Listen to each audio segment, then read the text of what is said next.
So, hello everyone, today we are going to demonstrate to you the different projections of the vertebral spine.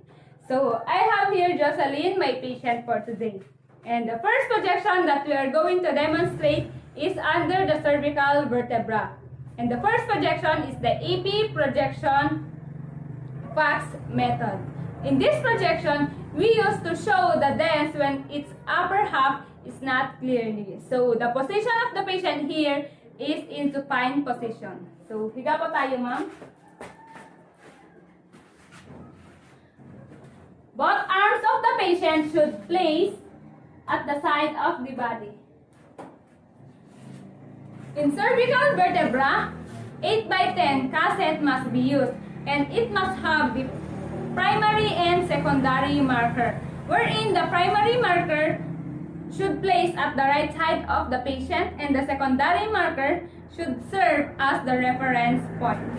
So we can place the IR to the patient. And we must extend the chin of the patient slightly. So ganyan po siya. So we can extend the IR.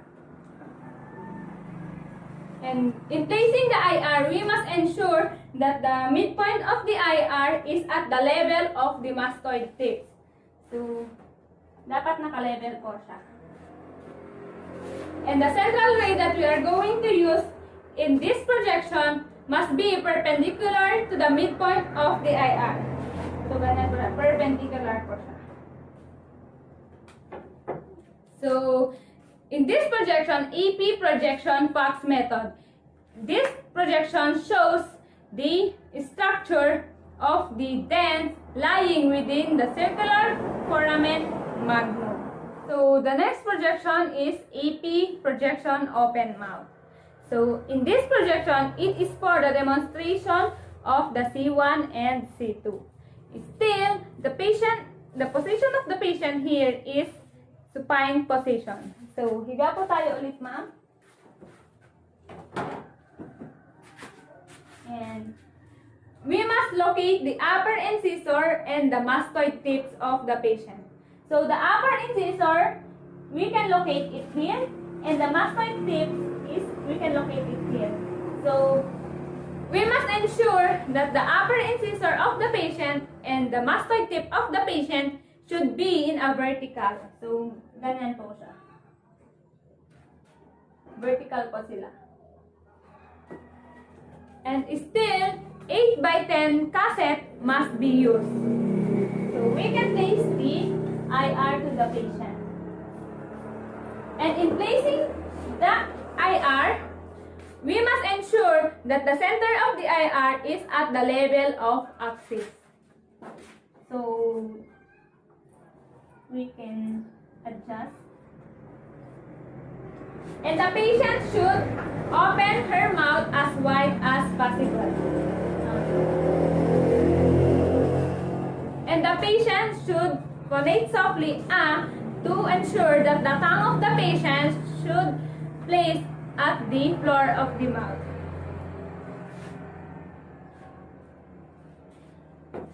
And the central ray that we are going to use in this projection should be perpendicular, entering the mouth of the patient. So, ganyan po siya. Perpendicular. So, in this projection, the structure that being shown is for the atlas and the axis. Next projection is lateral projection grandi method. In this projection, it is important that the C7 must be included to the radiograph. So in this projection, we can position the patient in seated lateral position. So while positioning the patient, both hands of the patient must close together posteriorly. Para sa ganun, yung shoulder ng patient is bababa and the C7 must be visualized. Ganyan po siya. And still, 8x10 cassette must be used on this procedure. And the IR, we must place the IR here. And upon placing the IR, we must ensure that the center of the IR is at the level of the C4. Ganyan po siya. And the central ray that we are going to use in this procedure must be perpendicular to C4. So, ganyan po.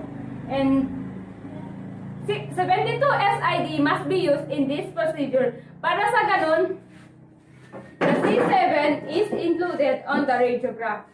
So, lateral projection grande method. In this projection, the image that is being demonstrated in this projection is the whole bodies of the cervical from C1 to C7. So, next is AP axial oblique projection. In this projection, it is for the demonstration of the intervertebral foramina. So, in this projection, we can position the patient in standing position. So, the patient is in standing position, and the patient should be in anatomical position.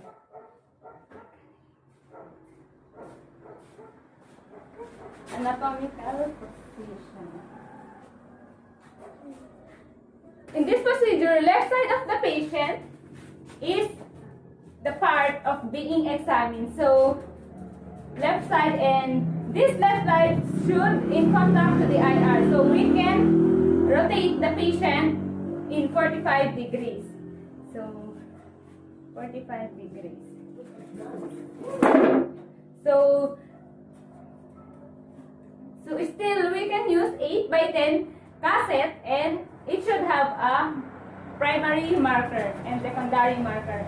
So, always put the primary marker at the right side of the patient. And in placing the IR, we must ensure that the center of the IR is at the level of C3. C3. So, ganyan po. And the central rate that we are going to use in this procedure is 15 to 20 degrees cephalad. So, ganyan po siya. Andito po yung x-ray. Ganyan po. Dito po siya tatama. Sa may ganyan. Yung x-ray is mula sa baba pataas po. Ganyan po. So, in this procedure, EP axial oblique projection, it demonstrates the right intervertebral foramina. So, the next projection is the PA axial oblique projection. In this projection, it is also for the demonstration of intervertebral foramina. So, still, the position of the patient here is standing position. So, we can position the patient, and in this procedure, PA projection is used. So, we can position the patient like this, and we must rotate the body of the patient in a 45 degrees. So, the part that we are able to examine is the right side. So, we can rotate the patient body toward the affected side. So, in a 45 degrees. So, ganyan po siya. And we must ensure that the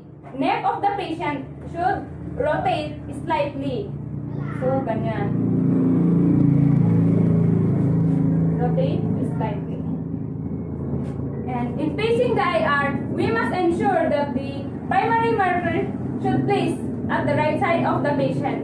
And the center of the IR must be at the level of C5. So, the level of C5. So, ganyan po siya.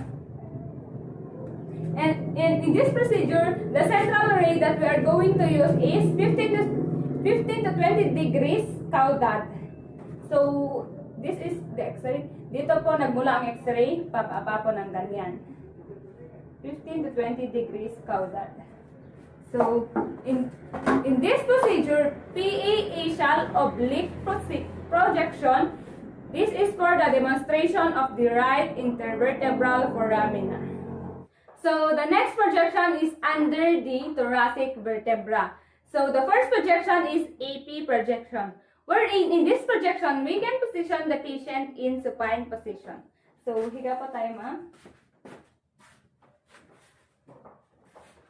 While patient is in supine position, we must ensure that the patient is in anatomical position. So, ganun po. And in a hospital, in this procedure, they use 14 by 17 cassette. But because of the size of my patient, I only use 11 by 14. So, before we are going to place the IR to the patient, we must ensure that the center of the IR is at the level of T7. So, we can place the IR. And we must ensure that the primary marker of the IR is at the right side of the patient. And we must instruct the patient to slightly extend the chin. Slightly extend po, ma'am. And the central ray that we are going to use in this procedure should be perpendicular entering the midpoint of the IR or the level of T7. So, ganyan po siya. Perpendicular. So, in this procedure, AB projection, it demonstrates the vertebral bodies, intervertebral, these spaces, and the spinous process. So, next is AP oblique projection. In this projection, still the patient is in supine position. So, higa po tayo ulit, ma'am. The patient is in supine position. And we can rotate the body of the patient toward the right side. Example, RPO po. We can rotate the body of the patient toward the right side in 70 degrees. So, rotate.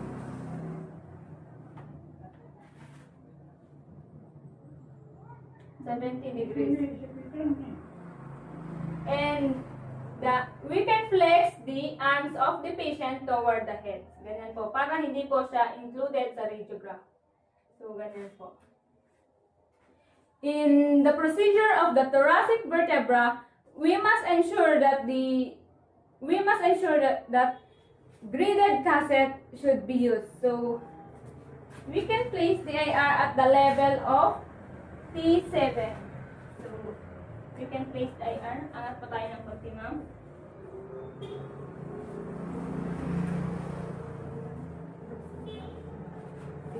Sigat pa tayo. So, and we must ensure that the top border of the IR should be 2 inches above the shoulder level. So, angat pa tayo ng konti.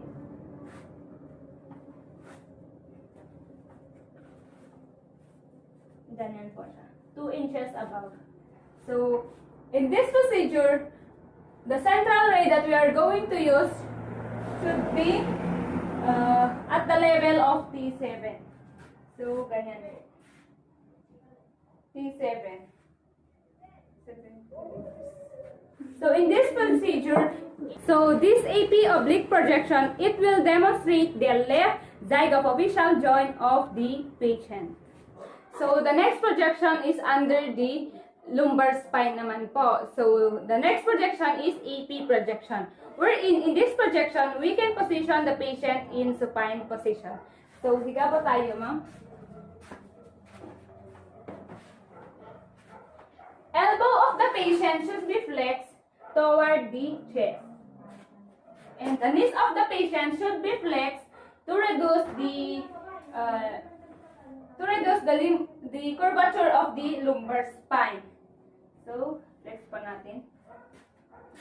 So, we can place the IR to the patient. But before we are going to place the IR to the patient, we must palpate first the iliac crest of the patient. So, the iliac crest of the patient, we can locate it here. So, we can place the IR. Angat pa tayo, ma'am. And in placing the IR, we must ensure that the center of the IR is at the level of L4 or at the level of the iliac crest. And we must ensure that the primary marker of the IR is at the right side of the patient. So the central ray that we are going to use in this procedure must be perpendicular to L4 or perpendicular entering the central or perpendicular entering the midpoint of the IR. So, ganyan po siya. And in this procedure, we must instruct the patient to suspend respiration at the end of expiration. So, AP projection of the lumbar spine, this can be demonstrate the lumbosacral joint of the patient. So, the next projection is AP oblique projection. In this projection, we can position the patient in supine position. So, higa pa tayo ulit, ma'am. And the patient is in supine position and we must place or we must flex the arms of the patient toward the chest. So, ganyan po siya. So, example, in this procedure, the lumbosacral joint po ang i-examine natin. So, we can place the IR to the patient and we must ensure that the primary marker of the IR must be at the right side of the patient. So, angat po ng konti. And we must, example is right side of the patient is the affected side. So, we can rotate the body of the patient toward the affected side at 30 degrees. 30 degrees po. Ganyan po siya. 30 degrees. And in this procedure, we can use the central ray that is perpendicular to L4. L4 po tayo kasi lumbosacral joint po ang kukuhanan natin. So, ganyan po. Yung X-ray po is tatamaan niya po dito sa may likod ng pasyente po. So, in this procedure, AP oblique projection, it demonstrates the right zygapophyseal joint. Next is lateral projection, hyperflexion, and hyperextension. In this projection, we can position the patient in lateral recumbent. So, higa po tayo, ma'am. So, example, in this procedure, right side of the patient is being examined. So, we can position the patient in lateral recumbent at the right side. So, ganyan po siya. And both arms of the patient should be flexed toward the head. So we can place the IR at the level of L3.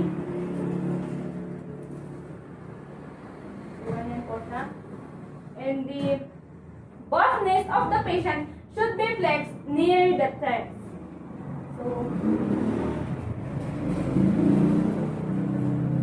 So ganyan po siya. And in this hyperflexion, the central ray must be at the level of L3. So dito po siya. Ganyan po. And for hyperextension naman po, we can extend the both knees of the patient. So, ganyan po siya. And also, the body, we can extend as much as possible. As much as kaya po ng patient. And in this projection, lateral projection, hyperextension, the central ray must be perpendicular to the L3, to the level of L3. So, dito po siya. So, ganyan po. So, okay na po, ma'am. So, in this lateral projection, hyperextension, and hyperflexion, it will demonstrate the spinal fusion or the lumbar fusion of the patient. So, the last projection is AP projection, right and left bending. So, in this projection, we can position the patient in supine position. So, higa po tayo, ma'am.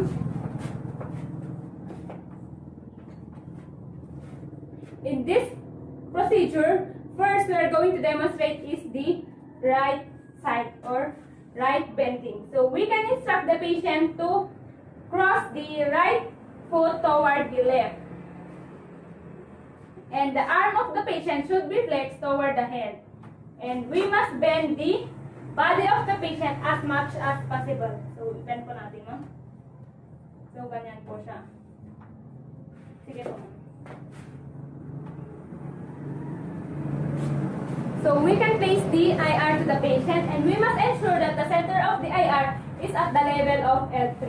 So, angat po natin ng konti, ma'am. So, ganyan po siya. At ang left bending naman po is vice versa po. We can instruct the patient to cross the left foot over the right naman po. So, ganyan naman po. Baliktaran po. And bend the body of the patient toward the left side. So, ganyan po. Paleft naman po siya.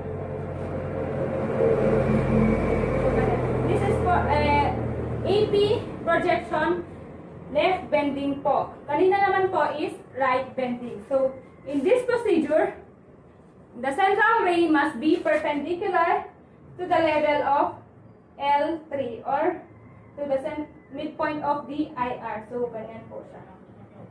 In this AP projection, right and left bending, it will demonstrate the movement of the lumbar fusion of the patient.